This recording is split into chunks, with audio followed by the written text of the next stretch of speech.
Welcome to the Success Builders podcast. If you're an entrepreneur seeking motivation, inspiration, and real-world strategies to grow your business, you're in the right place. Here we believe success isn't a destination, it's a journey filled with golden nuggets of wisdom shared from one business owner to another. I'm Lizna Nel, a real estate agent, mentor, entrepreneur, and your host on this exciting path. In every episode, I'll bring you valuable insights from entrepreneurs who's been in the trenches, built their dreams, and are ready to share their secrets with you. Whether you're just starting out or looking to take your business to new heights, this is your space to learn, grow, and connect. Let's dive in and build success together. Good day and welcome to Success Builders podcast. Today we have a guest who is literally shaping the way that people live. A talented architect from Schuur, Jay de Wet, and I'm looking forward to him sharing his insights about what is happening in the world of architecture. Jay, welcome to the show. Thank you very much. Awesome. I'm excited to have you here today. And architecture is such an interesting profession. So I wonder how it came about. How did you become an architect and how did the interest develop? Well, where it all started is actually 10 years old. We were playing rugby at a school called Grey PE. And I've just looked at the buildings, these most beautiful old, what I now know are Cape Revival. At the time they were just pretty. But I went home that night and I was actually drawing the buildings out, trying to draw the shape of these beautiful buildings, and it had an impact on me. So, and that was from when I was 10, so it was quite clear and obvious from then on I should be, I'm just dreaming, I'm just drawing this wonderful place that someone had shaped. I've got to do. That's absolutely amazing. I feel like so little people at a young age already know what they want to do and where their talent is. So from the rugby field to the sketchboard, and how did your journey go after that? Where did you first find yourself? Where did you study? And how did the career in architecture start? Okay, well, I studied in Bloemfontein. I did my undergrad over there, and then I worked for a year in East London. And my boss who I was working for said, hey, why don't you do it in PE or your master's degree? And I thought, hey, why not? It's another place to learn, a different school. So I did my master's degree over there, and then, I worked in the Eastern Cape a little bit, and then came over here. I love that. And you and your brother are both at the same firm called Schuur. Can you tell us, where did this name come from? It's such an interesting one. Yes, we had a name before, which I couldn't use my own name because there was another Jay de Wet architect in town. And one morning I said to him, we've got to change our name to Schuur. Schuur is the name of our family farm, which we've had for over 100 years. And with him being an architect and none of us farming, we're the first not to farm. I think it just tips the hat to where we come from. And it just landed so well for us. So we thought, no, we're doing it right now, it's happening. And the same morning we decided to change it to Schuur. I absolutely love that. It brings some nostalgia from when you were young, and it brings something that's close to you and true to your heart. And it's so set for the occupation, because some labor after you've done all of your labor on paper, when the building starts, I just feel like it all rings true to the name. So that's really beautiful. Absolutely. And also it's a bit of a post-rationalization. It's a story I often tell people when we're consulting right from the start, is that to rather build as beautifully as you possibly can from the start, because it'll be loved and cherished for even up to centuries. And I don't even know my great-great-great-grandfather. He built the most beautiful house on the farm, and it's been our treasure for a century. So many other farms, they've just built, but someone actually did it beautifully, and it's a very nice story for me to use. And people usually think, all right, well, maybe I should think more importantly about what we're doing rather than cutting costs. 100%. I love that. And I also love where you guys are now, from your great-great-great-granddad building this beautiful house already. So I feel like there might be a little gene pulling you in the direction where you are at the moment. Now, besides the family project that's been coming along, I know you guys have worked on some really awesome projects. Have you got some success stories that you can share with us? Some of the work that you've done for other people and what they've created through that? Absolutely. We're very fortunate in that we mainly work with successful people because, I mean, you're winning if you're building. Just let's face it, it's a huge task. So if you've walked into our door already, you've done exceptionally well. So that's fun.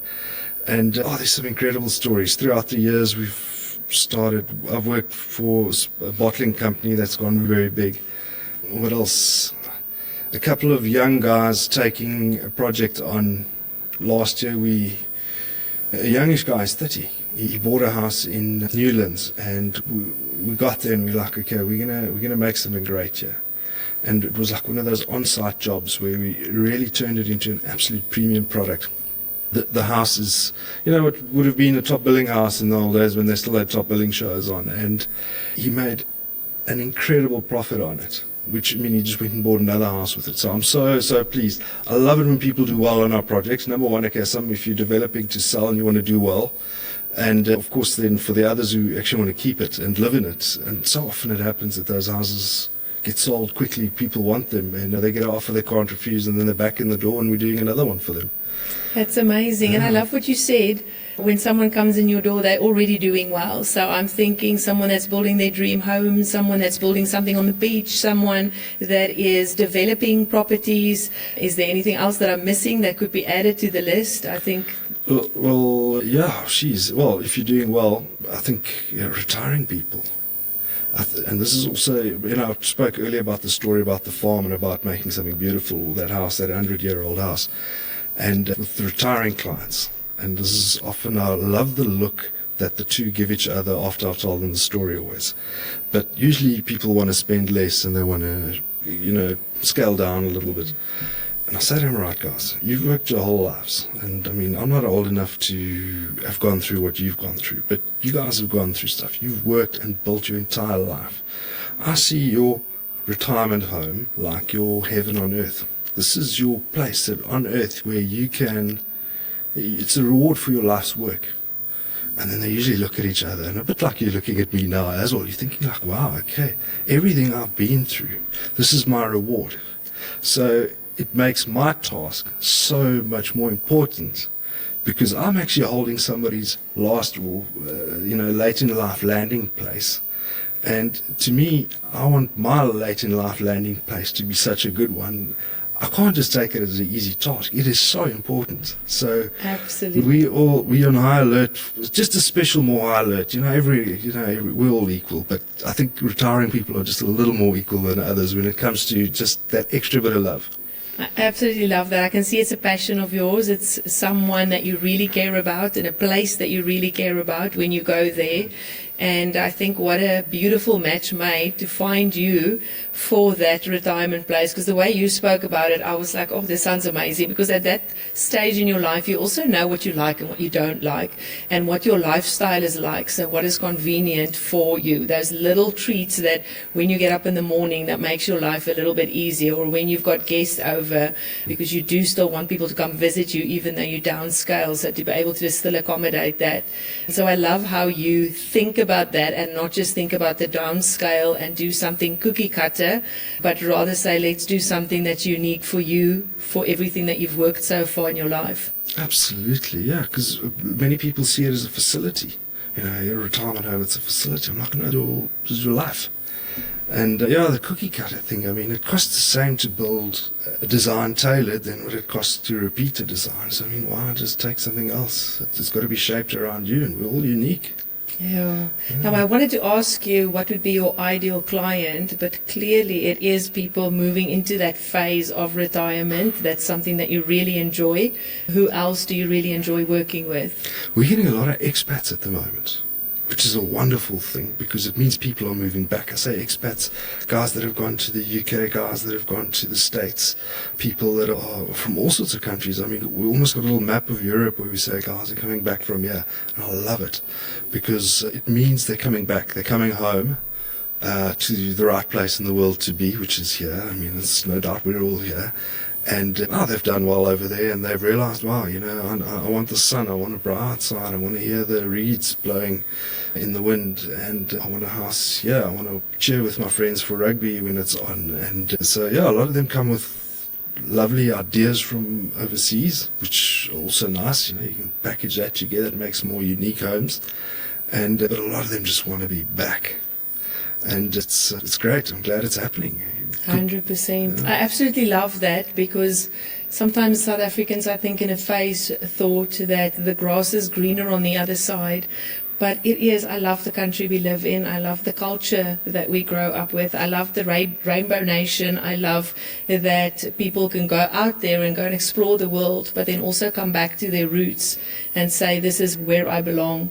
What do you have, if you have any interesting architectural designs that they brought, or some funny request when they want to build on this side that's not really the norm? We did one for a couple from Dubai last year. Wow, what a beautiful house this was.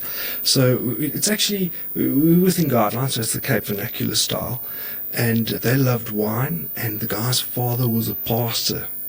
So quite religious people, but also loved wine. And I thought, okay, let the story of this house be, we'll call it the silo house. In South Africa, there's in the Western Cape, a lot of the places have silos, and that's as a farmer or someone, that's a source of your wealth or what you've brought together. And what we did we juxtaposed the silo with a regular barn form of a house. And we had the circular steps going up, but on the other side going down is this beautiful wine cellar, so the silo was kind of having a game against, the fruits of our country, or the fruits of our lands being in wine, which is a huge celebration. I mean, the wine industry, lovely. And I think with them living in Dubai, being deprived of so much of that, that's all they wanted over here. So, and the funny thing is, they haven't moved back yet, but their brother-in-law, and these guys are well-off people, decided, no, we want to rent, we'll live in the house, we'll take care of the house for you, for you to come back. And that was a lovely project. Wow, no, it came out nice. And it was all, I don't think it would have come out that way if it weren't for the people that they were. Because if you just get a written out brief, you'll just do it at a house. But if you've met the people and you kind of want to reward them, you listen to them and you meet them and you see their smiles and you hear their stories, and you just feel like you have to give something back to them. You have to do something for them. Do something special. Yeah, and that's the big, how can I say, the core, the pull to a house is me meeting them and going, all right, cool, this is what we're doing for you.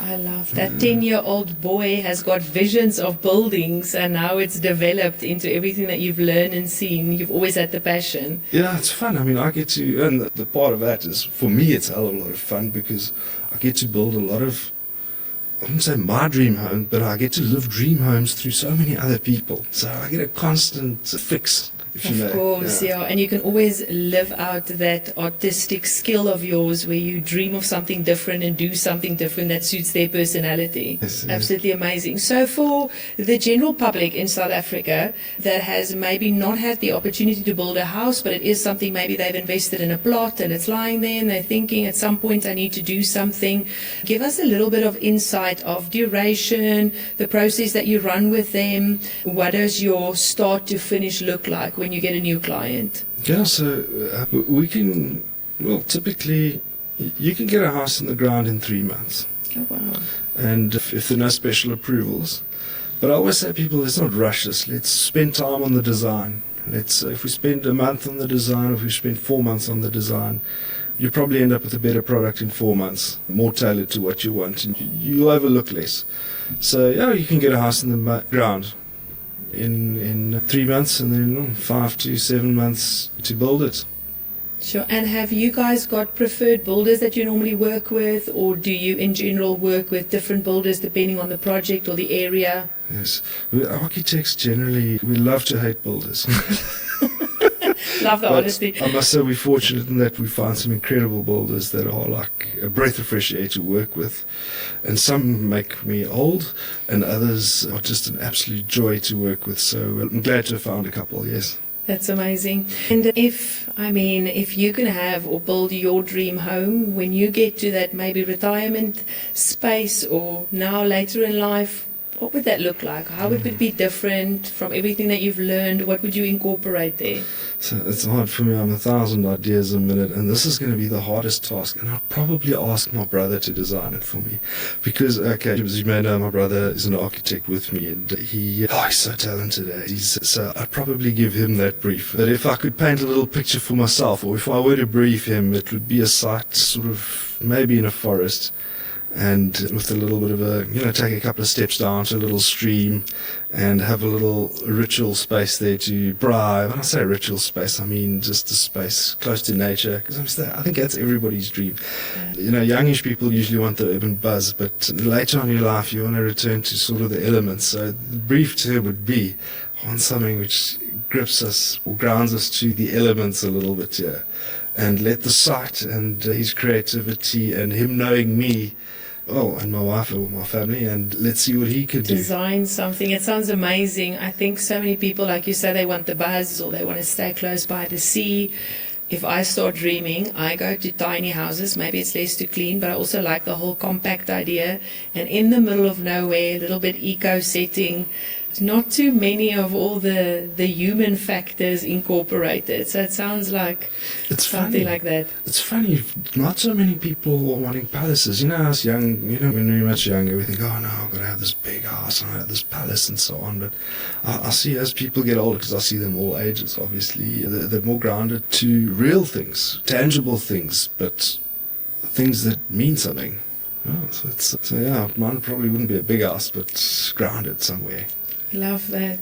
I can see you're really passionate about the industry. I love the fact that passion started at such a young age. And I also love the entrepreneurship. Obviously, success builders, we talk about entrepreneurs and how they take what they work in and make it their own and kind of direct it from there to what they want to do with it. So I'm wondering what you and your brother's thoughts are with Schuur. Have you got some specific plan for it for the next 3, 5, 10, 15 years? Where do you plan on going this, or just build more beauties? Interestingly, we've spoken about this a lot, and we'd like fewer projects. Not a lot of people ask for that, but we'd like fewer projects. And in terms of the entrepreneurial side, is not so much for ourselves, but for our clients. One day I was consulting for this. This was cool. I haven't even told you about this, but I get called out to a farm in Hogsback to do some stables, and I meet this guy there, and I thought, it's going to be a farmer in Hogsback. We're going to draw it on the back of a newspaper for him, and he's going to, we're going to mark it out for him and just say, but when I met him, he says to me, no, Jay, so the horses that are coming here, this has to be like a temple for them. And his words to me were non pareil, which I had to look up, and it's in French for no equal. There mustn't be any stables as beautiful as these. So I was like, all right, cool. So in any case, I chatted a lot with this guy. He became a mentor to me. And interestingly, in farming, this guy is a major success in the insurance industry worldwide. Huge. He's got massive companies all around the world, insurance. But learning from him in business taught me more about the product that we do for developers, because a lot of people think developers are always trying to just build the cheapest houses and sell them for the most, and I suppose that's the thing that any business has to do. But we enjoy doing it in a smart way, and by clever design you can actually make something more cost effective, and everybody wins at the end.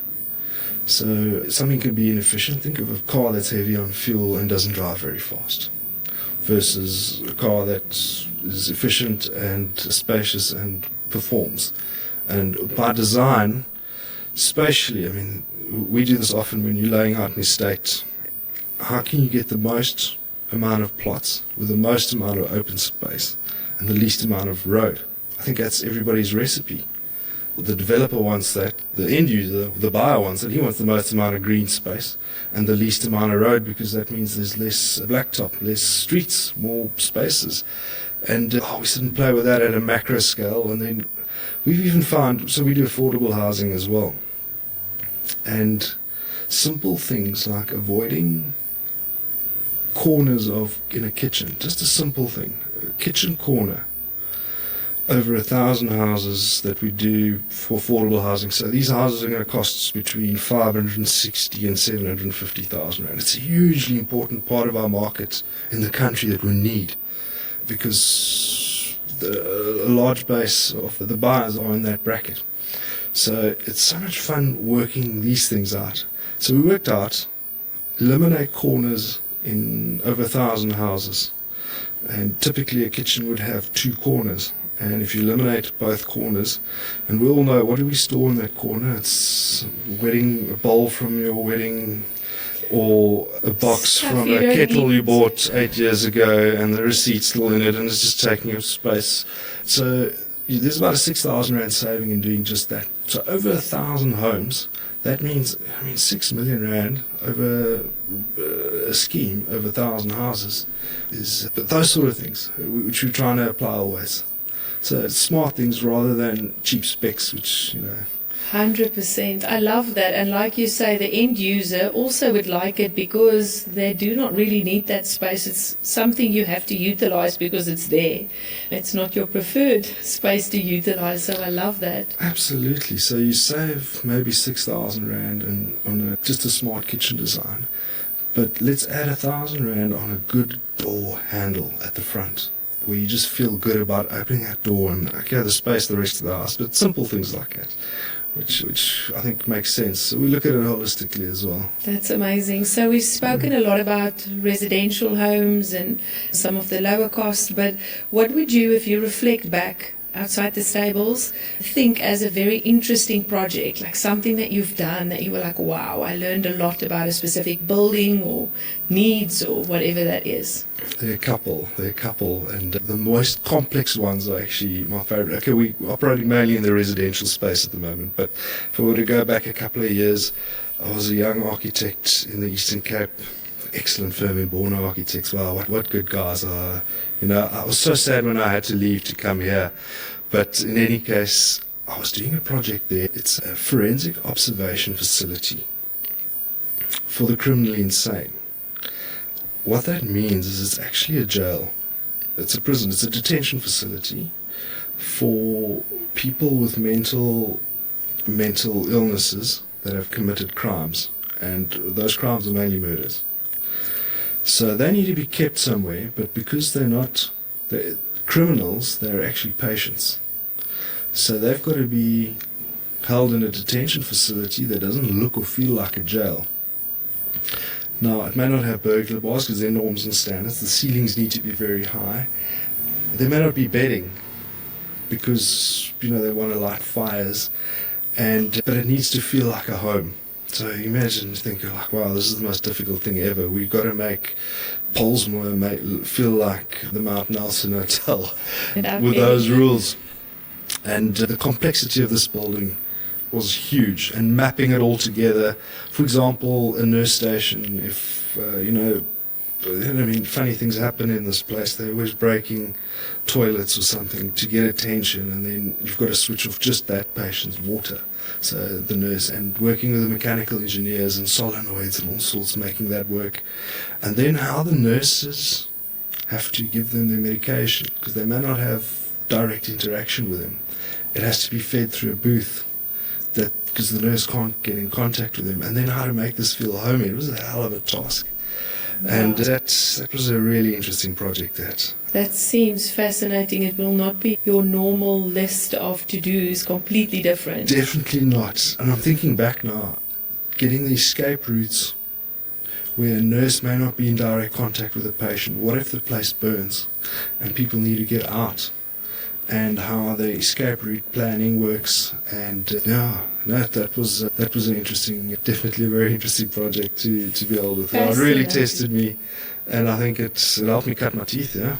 Of course, fascinating. So often we can think architect builds homes and maybe an office building or whatever. So that is something completely different. And obviously, like you're saying, your emergency escapes and the safety precautions and everything else that goes around the designs, it keeps it interesting. I absolutely love it. Absolutely. So one last thing before we end off, Jay. Young designers and architects might look up to people that's been in the industry for a while and think, what lessons or what message can you leave me with? What inspiration can you give me to walk this journey and become a successful architect and keep on growing in this industry? What would that be that you would want to leave them with? I'm going to say, bring something of yourself to the future. Bring something that you feel you can show, because we're all excited to see what you can bring. And because you're unique, you're special, you've got something to give, and we want to see it. Bring it, pursue the dream. If it's your dream, it's hell to you. If it's not your dream, it's not going to be a very nice place for you. But if it's your dream, just come and get involved and think and look at buildings and bring your talent. We want to see it. We want to see it. I love it. So much to still happen and so much to still go with the imagination. Yes. We want stuff we've seen already. We want to see new things, and we want you to bring it. That would be my call. That is a good call. It's a good call to inspire young architects to step up and come with their ideas and their authenticity and really bring to the table what they've got to offer, not try to do things that's been done before, but different. Yeah. Awesome. Jay, thank you so much. Thank you for being here today. Thank you for the work that you do, for the change that you make in people's lives by giving them that perfect retirement place or that dream home. It was an honor to be able to chat to you, and very interesting to hear some of those other types of buildings that you have to attend to. Thank you very much. Thank you for the time. Yeah. Appreciate it. To all of our listeners, thank you for tuning in today. All of Jay's details, together with Schuur, will be posted at the bottom of this episode. So if you have been thinking about that dream home, or you are getting ready to go into that retirement space, don't just downscale. Make sure that you make that the thing that you've been working for and living for to be able to go into that space. Thanks for listening. We'll chat soon. Thank you for tuning in to the Success Builders podcast. I hope you're leaving with fresh insights and a renewed spark of inspiration to take your business to the next level. Remember, success is built one step at a time, and we're here to walk that journey with you. If you enjoyed today's episode, don't forget to subscribe, leave a review, and share it with a fellow entrepreneur who could use some motivation. And if you want to dive deeper or connect with me personally, I'd love to hear from you. Reach out on LinkedIn, Instagram, or visit liznanel.com to get in touch. Until next time, keep building, keep growing, and keep chasing that success.